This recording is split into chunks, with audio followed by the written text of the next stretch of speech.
Boys, we have got a problem.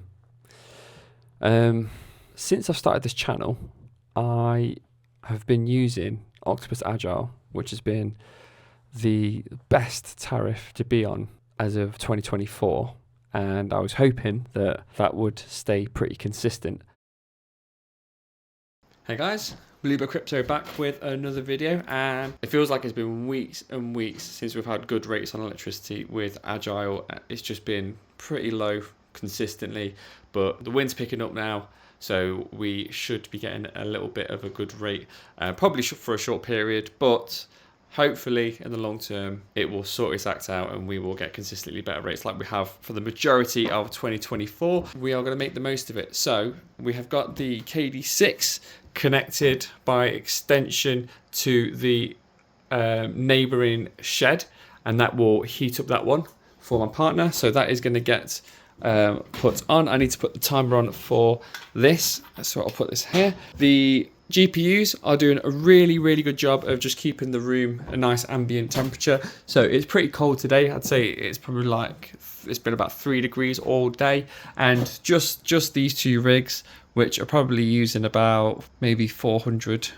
watts, they're doing really well. So very pleased with that. I need to take the intakes off because we will have the S9J on for a very short time today whilst the rates drop really low. It just feels like we've been waiting ages for this, and it's finally come. Hopefully we can see more days like this. I'm very happy to get everything turned on once in a while, so that is great news.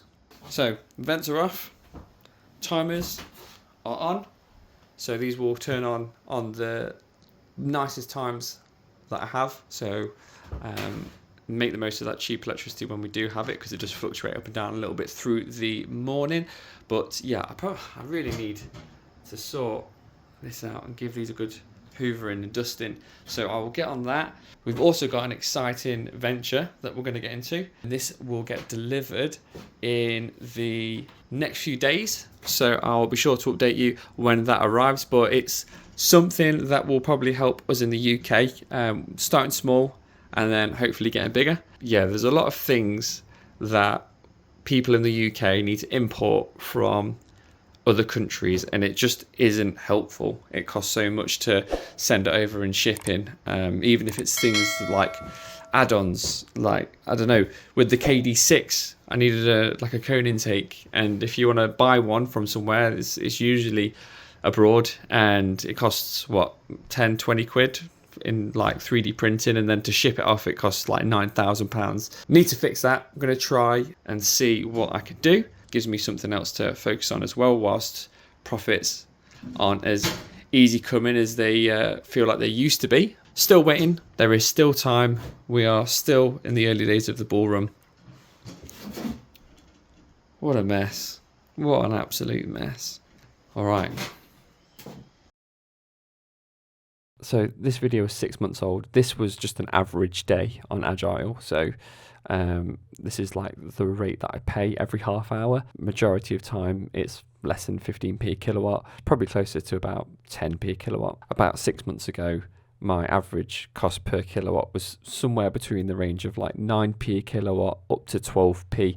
Anything over 12p, I used to think that was quite high electricity rates. It's not like that anymore. It's a little bit sad, but it means I quit.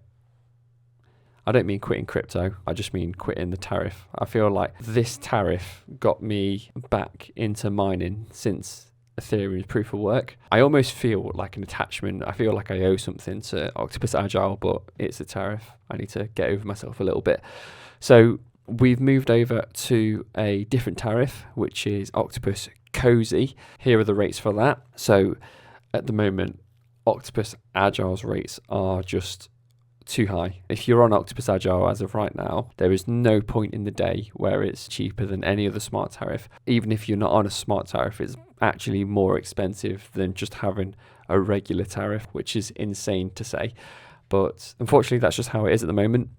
So I've moved over to Octopus Cozy, and I'm going to let you guys know how that goes for me. If Agile's rates go back, I will try and transfer over again. The transfer time from going to Agile to Cozy, the second that I chose to go with Cozy and went through the website to do that. It literally takes like 2 or 3 minutes to lock it in. So really quick to convert over. Now the question is, if I want to come back to Agile, if miraculously wind production pumps up and we suddenly don't need to use gas for energy in the UK, then yeah, I will go back to Agile. And then if it goes back again, I'm going to try and bounce back and forth based on what is the most profitable, which is what I should have done from the get-go when it started getting bad. But it's taken me a little while to get there. Also, I'll be going through how possible it actually is, because I feel like it's very split, 50-50. A lot of people that are on Octopus say that they can't switch from smart tariff to smart tariff until a month's passed. So if I went to Octopus Cozy as of yesterday, which is what I did, then I'd have to wait another 29 days before I can move to a different one. But half the people say that that's how it works, and that's what it says on the website. And then the other half say they just switch as and when. There was also a post on Reddit a few days ago. Someone's created like a smart tariff switching setup. So automatically, whichever smart tariff is the best for them based on their like previous usage, I believe, it will automatically switch them. When you request the switch, it's instant. Now, I haven't personally changed from one to another within the month, so I can't say if that definitely works, but if I do try it, I will keep you updated. We have quit the Agile game as of right now. Hopefully, I'm not too optimistic. This is the renewable energy usage over the next few days. Now, this is quite a close gap, but still not really worth it. And it's just going to be bad for the next week at least. It doesn't go up at all, which fair enough. That's the time of the year it is. Wind power isn't great at the moment. We need to stop shooting ourselves in the foot with it. So switching to Cozy. All right. So all of this data is on my phone on the Octopus Compare app, which is actually pretty good if you ever use it yourself. I'll put a link in the description for the actual app if you're interested. So 30-day average unit cost for me currently is 20.81p per kilowatt. If you look at a graph compared to that 6 months ago, it is just slowly getting, it's quickly getting up to the same price as just a standard tariff. It's time to make a change on it. And this is the data. The blue line is Octopus Agile's rates, and the red line is just a standard 12-month fixed tariff. If you're like a regular customer with no smart tariffs or anything. And over the last 30 days, it's a difference of basically £45, which is a lot. It's a lot of money on electricity at the moment. We will change it up. We can get an idea of how much we'd be saving. So I've decided to go for Cozy as of right now. It may change in the future. There's a lot of things to consider when it comes to actually taking this into account. But as of yesterday, I'd have saved money. It would have cost me £12.57 instead of £14.94, which is what I paid. But for the month, it's cheaper for me to currently be on Cozy. If I compare that to Octopus Go, it is even cheaper. Now, the reason I am not going with Octopus Go straight away is because I will be able to load shift more on Cozy, and I will also be able to charge my battery in those low times. If you look at the rates, this is for yesterday. The red line is Octopus Go, and the blue line is Octopus Cozy, or Cozy Octopus. Octopus Go has a cheaper rate, and this app it's 2023's rates, so I think they are a little bit different, but it's got a cheaper rate for a longer amount of time in the early hours, and then it's got one flat rate, which is the same as Octopus Cozy's flat rate when it's not cheaper or like more expensive during peak time. Now, I'd be able to mine more at a better profitability in those hours. I think it's like 5 hours that you get, but it would mean that I'd basically have to turn everything off.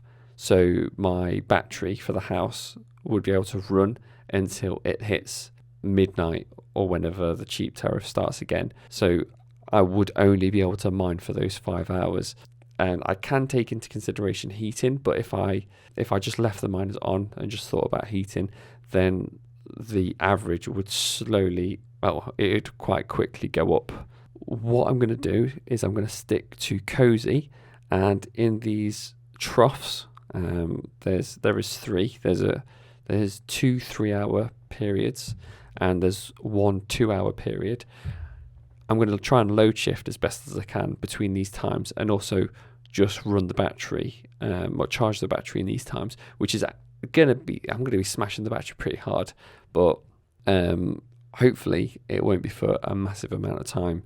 I'm hoping that within a month or 2 months max, we're going to start seeing wind energy pumping us up through spring. But yeah, that's the strategy at the moment, and it's going to be interesting to see how it plays out, and it will also be interesting to see if we can just switch as we go. But the main consideration for me is, looking at this, it would make more sense for me to go to Octopus Go, but that is not considering the load shifting on using the battery and using the miners in those cheap times more, when it's a slightly higher rate than once in a short part of the day, and then that's it for the rest of the day. Like I said, we'll see how it goes. If you guys are doing anything similar with your rates, let me know what the strategy is for you. I know we've got some people in the Discord that use Octopus Go and run off the battery for the rest of the day, which is a nice strategy to have. But at the same time, you're going to have a pretty big battery to carry yourself that long through the day if you are wanting to mine for the majority of the day. So props to you if you can do that. But my battery is only a 9.2 kilowatt hour, and then it also, to protect the battery, it only discharges to 10%, so I've only got 90% of that anyway. I'd be able to run off the battery with no miners on for the day, but yeah, I won't be able to carry on mining as hard as I do on that tariff. I'm up to test anything now. If I don't test, it's going to cost me money, so we will see.